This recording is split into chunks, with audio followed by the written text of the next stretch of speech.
¿Qué tal? Muy buenas tardes, bienvenidos a Panorama Político. Es un placer, como siempre, estar con todos ustedes. Gracias por cumplir esta cita de todos los sábados a las 6:30 por Telemedellín, aquí TV. En este programa siempre recogemos los hechos políticos más relevantes durante toda la semana y también los analizamos con invitados especiales.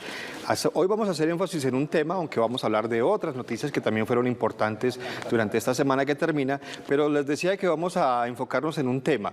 Se hizo, digamos que un alboroto en el buen sentido de la palabra cuando el presidente de la República sancionó una ley que prohibía prácticamente que los delitos sexuales contra menores de edad prescribieran, es decir, que caducaran, si podemos hablar de ese término coloquial.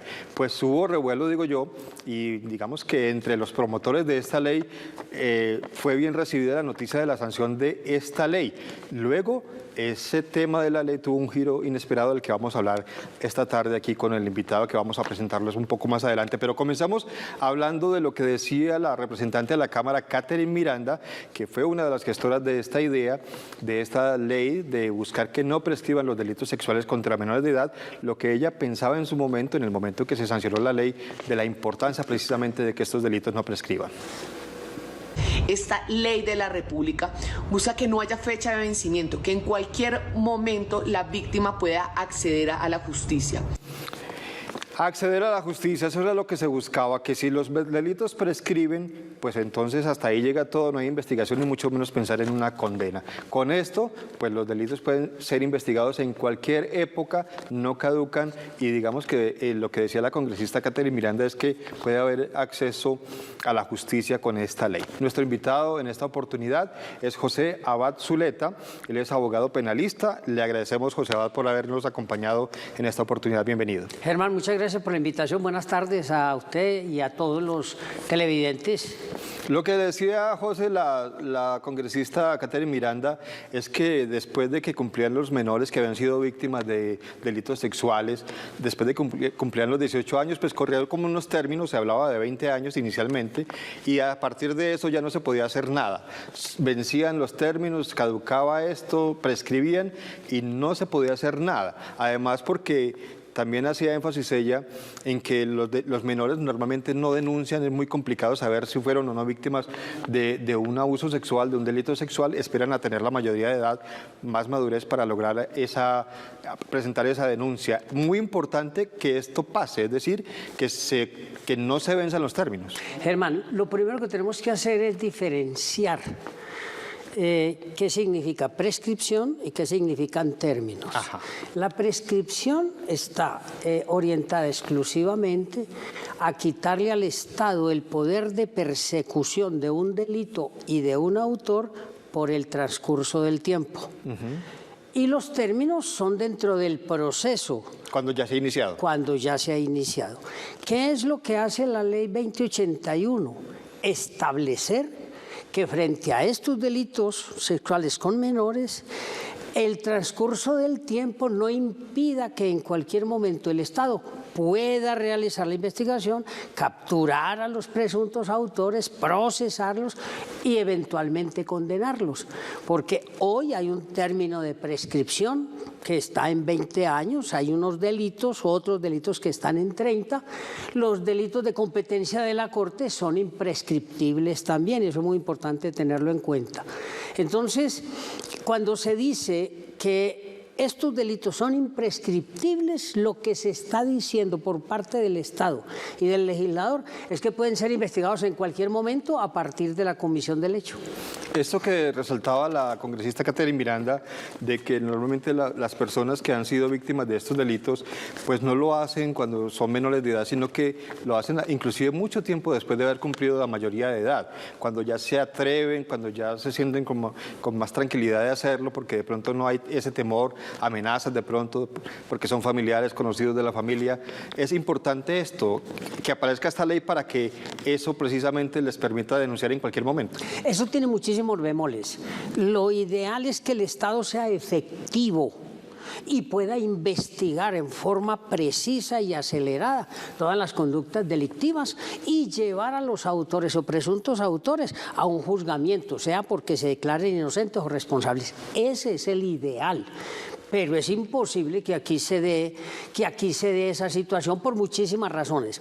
El otro aspecto tiene que ver más con asuntos criminológicos, es decir, la mayoría de los autores de estas conductas están en el centro y en el núcleo familiar. Son cercanos, son conocidos. Correcto. Y o hasta familiares. Y hasta familiares, ¿no? Y muchos padres, hermanos. Eso hace muy difícil que para no destruir esa unidad familiar, entre comillas, unidad familiar, se proceda a denunciar. Entonces, la víctima, al momento en que ya tiene uso de razón, ha crecido y seguro con algún que otro trauma, tiene la posibilidad de denunciar, pero con el transcurso del tiempo y la prescripción de la acción no lo puede hacer. ¿Qué es lo que busca el Estado? Que a pesar del transcurso del tiempo, cuando usted ha sido vejado, violentado sexualmente por quien sea, usted puede en cualquier momento ir al aparato judicial y reclamar justicia. Esa parte es muy importante. Ustedes, los abogados, son los que nos enseñan a nosotros que no conocemos de estos temas. Yo quiero hacer una pregunta precisamente por eso, porque no conocemos mucho el tema. ¿Eso se puede equiparar o hacer como un símil cuando se declara un delito de lesa humanidad para que no prescriba? No, los delitos de lesa humanidad tienen otras características. Pero digo yo que significa lo mismo. Claro, es lo mismo, porque por la trascendencia de la conducta en el impacto en la sociedad, lo que buscan los estados y las diferentes organizaciones sociales es que esos estados, esos delitos sean objeto específico del aparato judicial y sean perseguibles hasta el final, porque son delitos de un gran impacto en la sociedad. Bueno, decíamos que esta noticia de la sanción de la ley que busca que no prescriban los delitos sexuales contra menores de edad, pues le apareció una primera demanda ante la Corte Constitucional por parte de estudiantes de dos universidades de Bogotá, la Javeriana y el Bosque.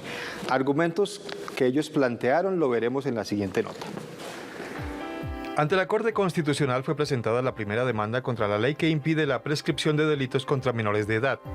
Estudiantes del semillero de Derecho Penitenciario de la Universidad Javeriana y de Psicología Forense de la Universidad del Bosque presentaron la demanda con el argumento de que viola los derechos de los menores víctimas, pues se abriría la puerta a la impunidad, al no existir un tiempo determinado para que el caso se esclarezca. Los demandantes señalan también que la ley va en contra de la Constitución en el artículo donde prohíbe que las penas y las medidas de seguridad sean imprescriptibles.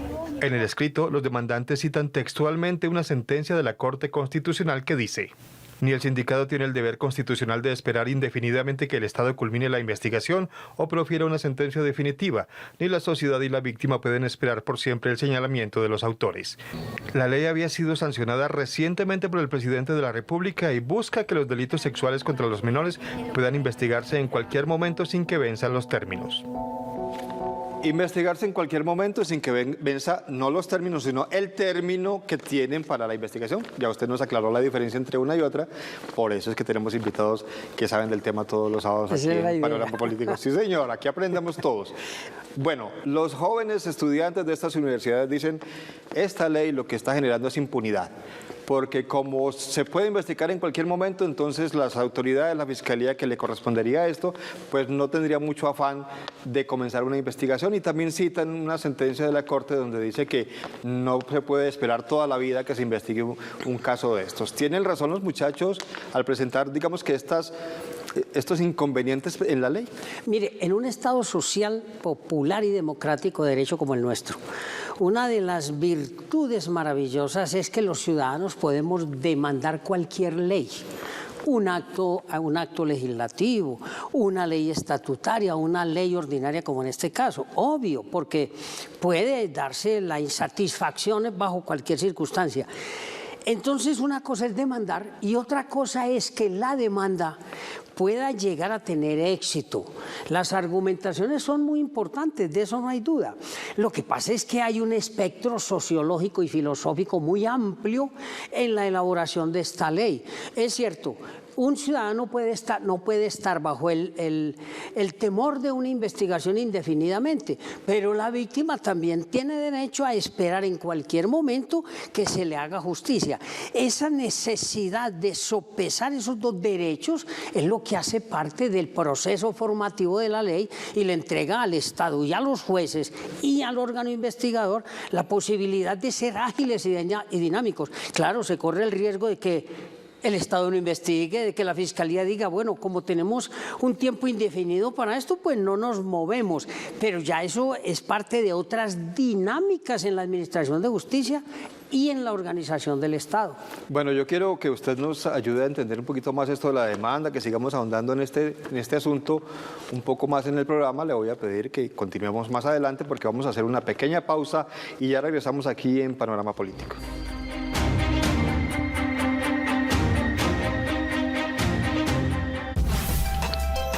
Estás viendo Especiales Telemedellín.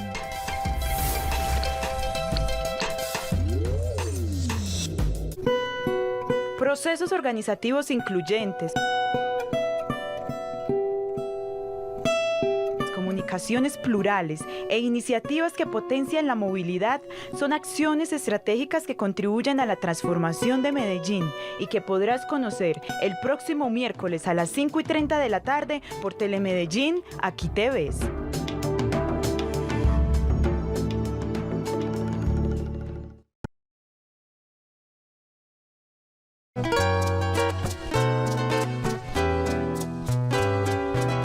Este sábado en Tony Son, Los Romanceros de América y el dueto Valentín y Casas. Y en la segunda parte de nuestro programa, la orquesta El Empuje. Dejaban sus regalos ahí tirados. Es la pena de estar solo, o es la carne cruel y fría. Los esperamos. Los delitos cibernéticos, la violencia intrafamiliar y los temas relacionados con las políticas de seguridad y convivencia tienen su espacio en Telemedellín. Con el apoyo de expertos, ciudadanos y casos de la vida real, brindaremos herramientas para la prevención y el actuar seguro en el trabajo, hogar y calles.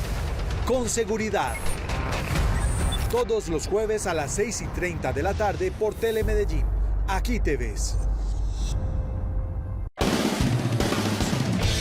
En Gente, Pasión y Fútbol no hacemos show con la noticia. Informamos y analizamos con seriedad. Los domingos a las 9 de la noche, Gente, Pasión y Fútbol por Telemedellín. Viva la felicidad. Yo me marcho con mamá. No te puedo soportar, dame un beso, no. Canta con nosotros las canciones que te llegan al corazón y déjate envolver por los recuerdos que trae la música romántica. ¿Qué día a día puedes tener? Agéndate con la nueva temporada de Noches de Plancha. Todos los sábados a las 11 de la noche por Telemedellín, Aquí Te Ves.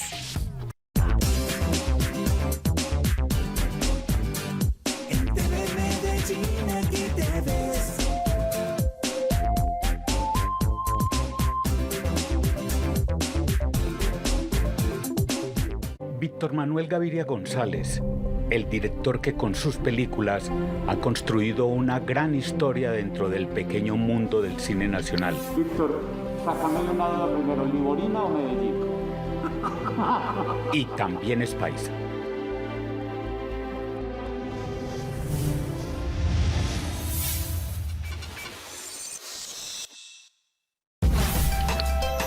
Estás viendo Especiales Telemedellín.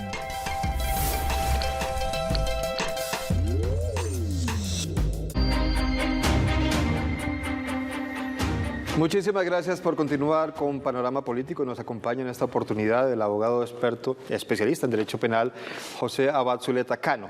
Y habíamos iniciado el tema de esta demanda que proponían los muchachos de estas universidades bogotanas, demandar la ley que prohíbe la prescripción de los delitos sexuales contra menores de edad. Recordemos, doctor Zuleta, que hablaban ellos de la impunidad, es decir, tanto tiempo porque puede esperar la víctima a denunciar cuando quiera, como no prescribirían los delitos, entonces habría riesgo de impunidad, porque ya sabemos cómo funciona aquí las quejas que tiene toda la comunidad sobre cómo funciona la justicia, y esto favorecería más dilación en la investigación, ni siquiera se iniciaría y mucho menos esperar que haya un término de una investigación y una condena. Ese tema, por cómo funciona la justicia en Colombia, digamos que les cabe la razón a ellos. Es que ellos tienen razón en todo, pero ellos no tienen el poder de decidir si declaran inexequible la ley o no. Son unos magistrados muy preparados, muy recorridos, que tienen una visión existencial algo diferente, pues por las mismas connotaciones sociopolíticas. Entonces, presentar la demanda implica dos elementos: un elemento formal, que lo establece la misma ley, y un elemento material, que es el contenido, la argumentación.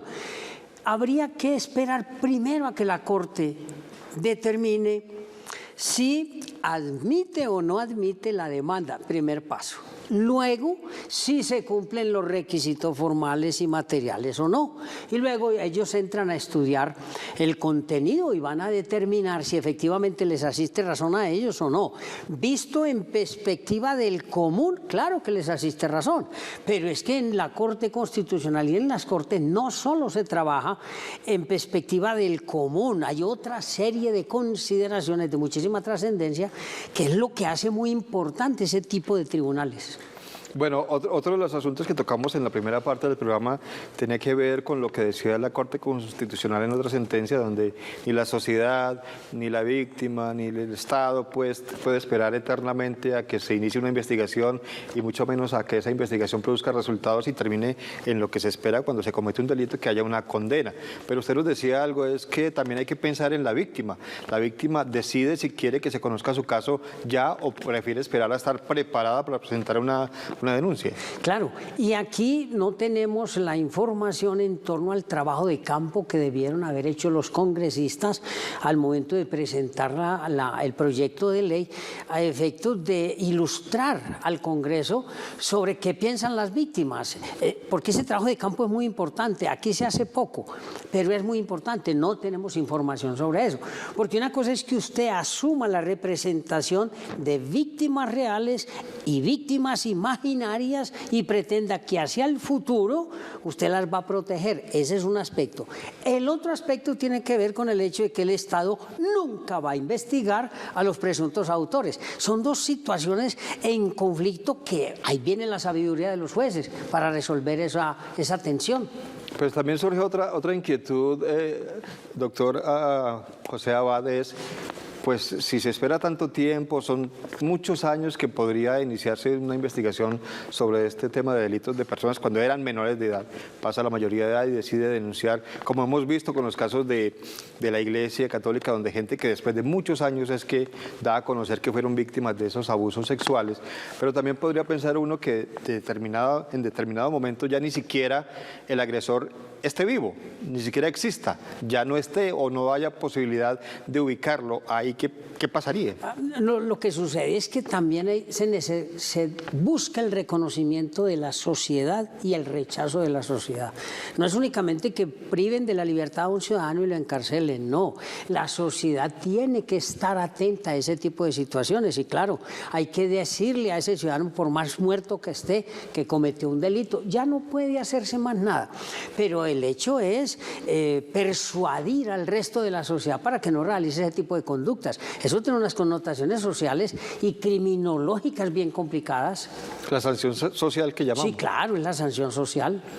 Bueno, ¿cómo ve usted la aplicación de esta ley? Porque como están abarrotados los juzgados, usted que maneja el tema sabe cómo está de colapsada, los juzgados cómo se encuentran de colapsados, los tribunales, y esto donde comiencen a llegar una cantidad de casos, ¿sí tendrá como futuro, sí se podrá resolver un caso en el determinado momento en que comiencen a llegar muchos de estos casos, denuncias? A ver, en Colombia y en América en general hay que pensar más con la intención que con la realidad.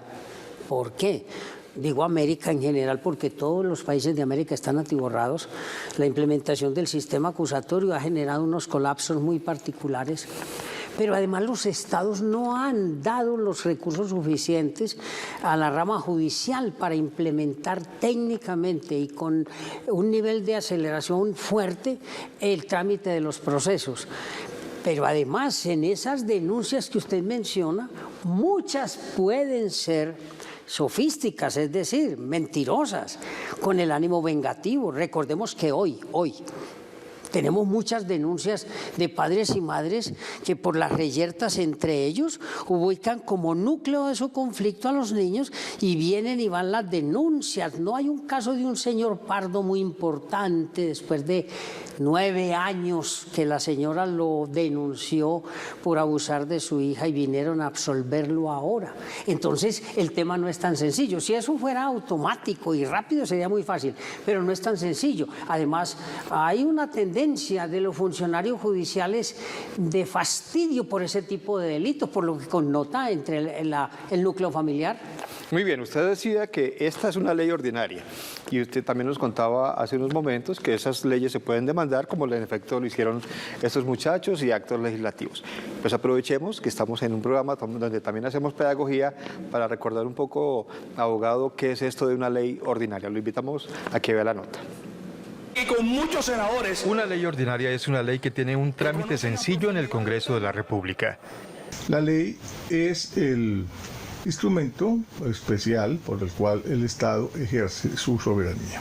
Para ser aprobado, el proyecto de ley ordinaria requiere 4 debates, 2 en comisión y 2 en plenaria, tanto en Cámara como en Senado. Una vez aprobado ese proyecto pasa a la plenaria de la Cámara correspondiente. Una vez esté allí en la plenaria se debatirá y si es aprobado en esa plenaria pasa a la otra Cámara.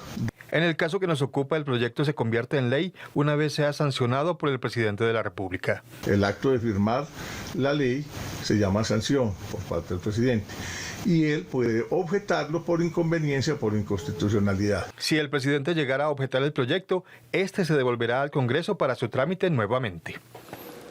Leyes ordinarias se presentan todo el tiempo, todos los días, de iniciativa parlamentaria, también hay de iniciativa gubernamental. Trámite sencillo, los 4 debates que conocemos, digamos que son las leyes comunes y corrientes. Pero Germán, es importante para los televidentes aclararles que antes de presentar un proyecto tiene que darse un fenómeno social. Ese fenómeno social, claro, esa es la motivación, el argumento para presentar el proyecto de ley al Congreso.